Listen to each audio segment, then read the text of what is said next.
delightful, remarkable, and faithful way. Let's watch how a wonderful chapter of our history flows to the foot of this tower where you are now present.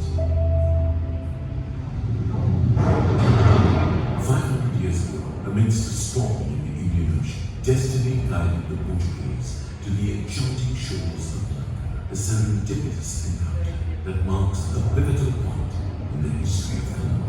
The captain of the Portuguese naval fleet, Lorenzo de Almeida, spots an unusually large mango tree, its branches lush with leaves and barren of fruit. Colombo, once known as Colombo, derived its name from this humble mango tree.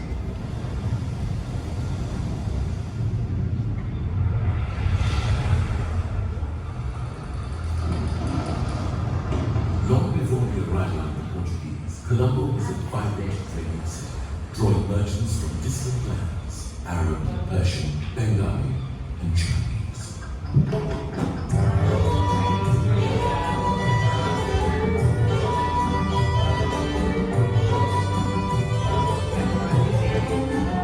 In the middle of dense forests, marshy land, and rivers that surrounded Colombo, messengers lit bonfire, its smoke heralding the arrival of strangers from distant shores to King Bhuvanikabahu V of Kotte. Reports of the newcomers reaches the king's court.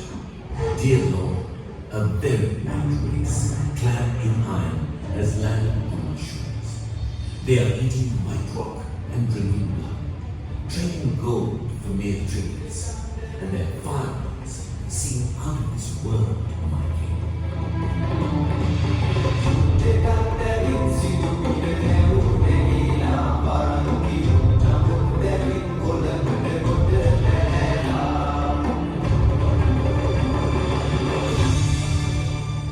The Portuguese requested for a land that could hold 100 cows, their young and one bull. A seemingly harmless request, to which the king reluctantly agreed. Coron Lake, from the bygone era of Colombo, was spread out as a great lake, enveloping landmarks such as Regal Cinema Hall, Colombo Fort, and the railway station. There arose a formidable fortress with 12 barracks. Inside, there were churches, hospitals, and grand villas.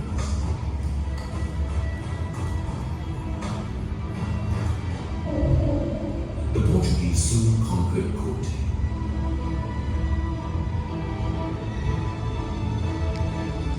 But against them stood one young prince, Prince Tigre, known to be born for war.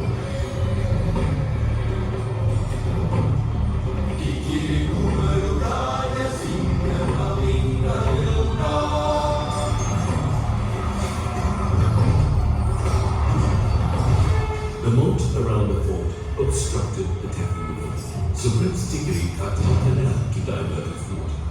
Today, it is known as San Sebastian Canal. Prince Tigre was a formidable fighter against the Portuguese powers. Prince Tigre besieged the fort, forcing the starving inhabitants to eat the trapped cats. In 1656, King Bardesinga II took the help of the Dutch to eradicate the Portuguese power that Prince had confined to Colombo. The departure of the Portuguese and the arrival of the Dutch was said to be like trading ginger for cheap. The VOC logo appeared on Dutch buildings and goods. Houses with arched ledges, strolls and porches came to Colombo.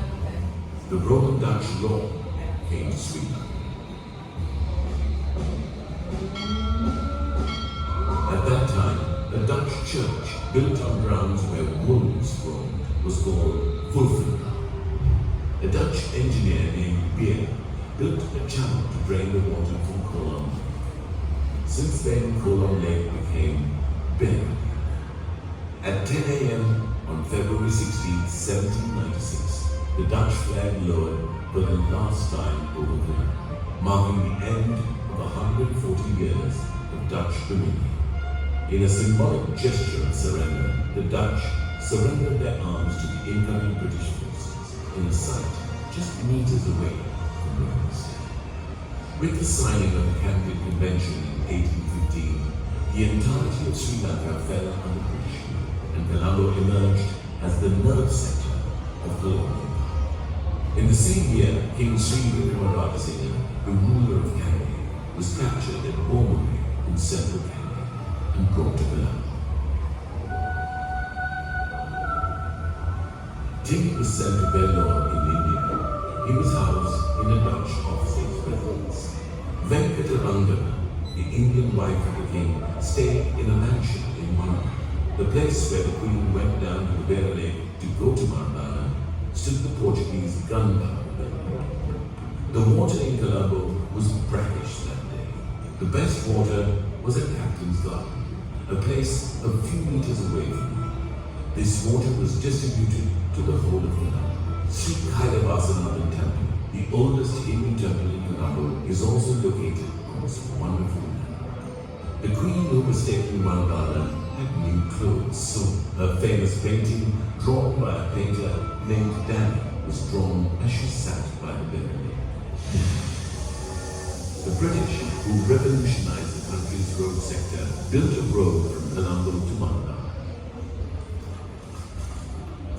The Portuguese gunpowder storehouse was turned into lake house, the country's new powerhouse.